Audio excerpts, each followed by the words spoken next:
To follow along with this exploration, you want to have your graphing calculator out, and you also want to just have a piece of blank scrap paper because we're going to find the equation of a tangent line off to the side.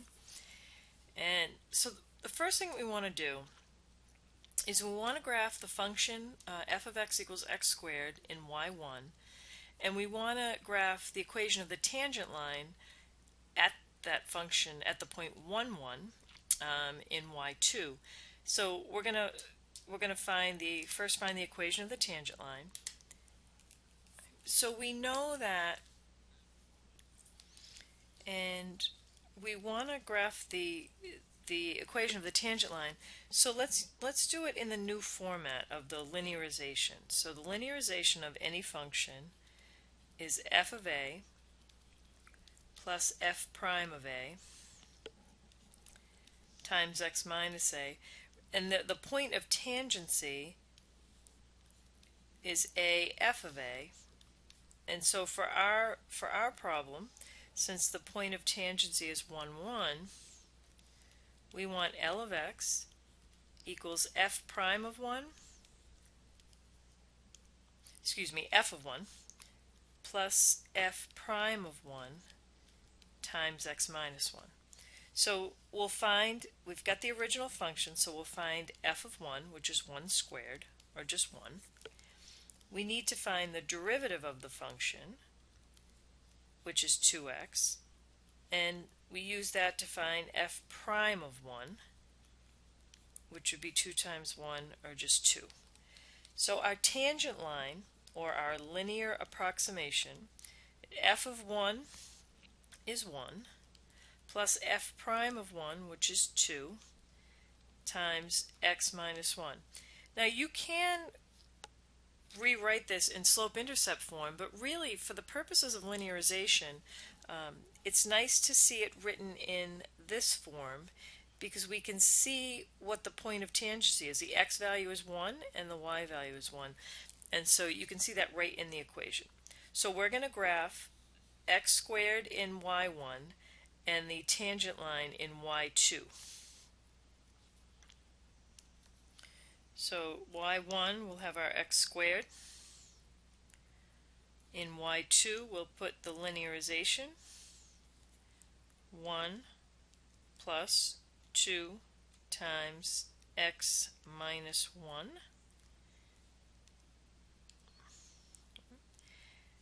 And what we want to do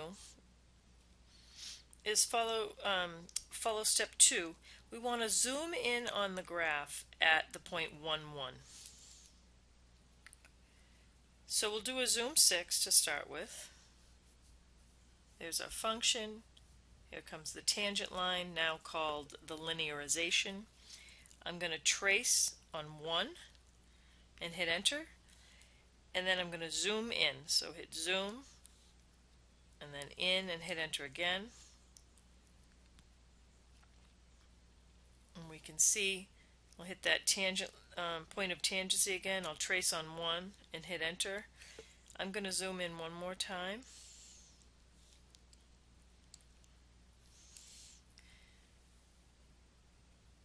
So you can see as we zoom in, and I'll trace on 1 just so we can get back to our point of tangency, that the function itself and the tangent line become very, very close.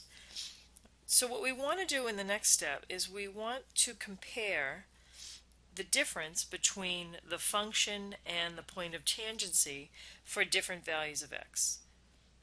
So we're going to follow the step 3 on this worksheet, which what we want to do is in y3 we're going to put the difference. In other words, we want to find the absolute value of the difference between y1 and y2, or basically the magnitude of the error between the approximation and the original function. So we'll go back into y equals. I'm going to turn off the x squared and so y1 and y2, I'm going to turn those off. I want to leave them in the calculator. We want to find the absolute value of y1 minus y2.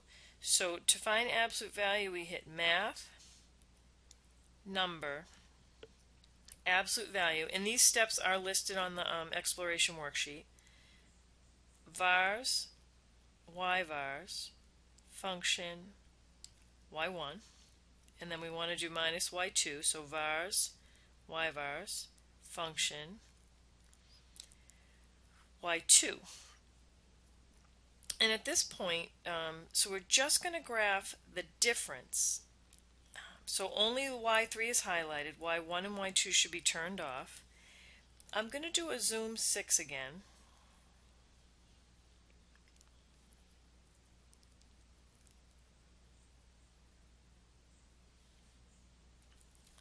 So what you're actually looking at here is the graph of the difference between the tangent line and the function. So if I trace on some particular values, if I trace at the point of tangency, which is 1, the difference, the y coordinate here, is just the difference between the function and the tangent line.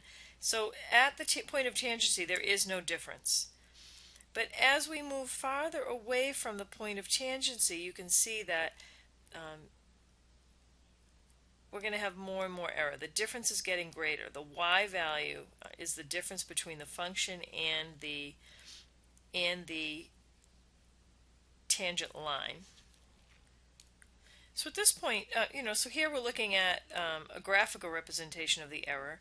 Let's go into the table and look at the error in that way. So we're going to set up our table. So go to second graph.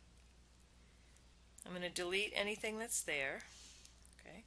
So I've got my x coordinate, and then my y coordinate here is the difference, right? The absolute value of the difference between y1 and y2. So again, we said at the point of tangency, the error is 0 because the functions are touching there. Both y values are the same. Now, if I start to move away from that point of tangency,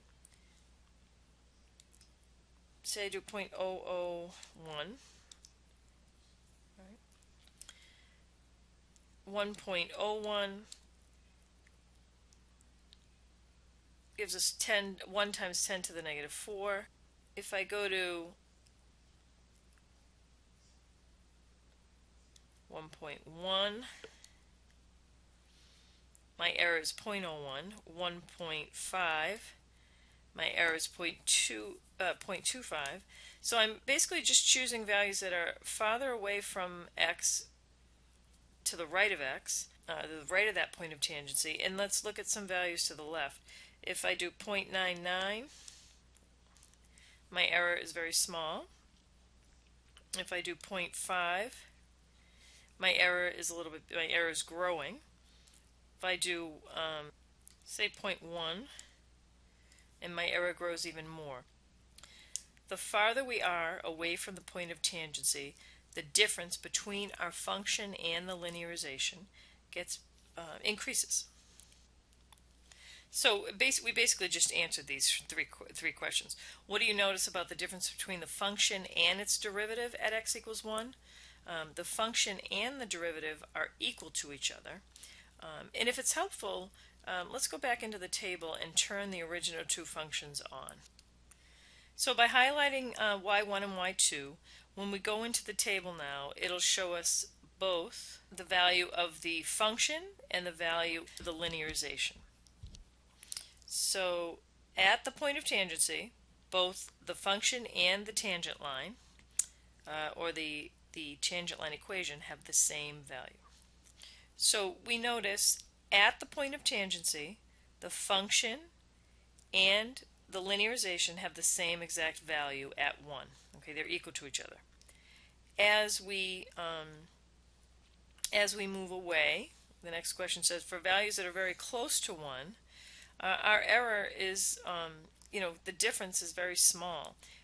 Again, if I highlight the value, I can see more decimal values, decimal places down here in the bottom. So at 1.001, we have a y1 value of 1.002001, and we have a linearization or a tangent line value of 1.002. So that's extremely close. The error is very small. But we talked about as we move away, the difference gets larger. Okay, In the next video, we'll look at another example.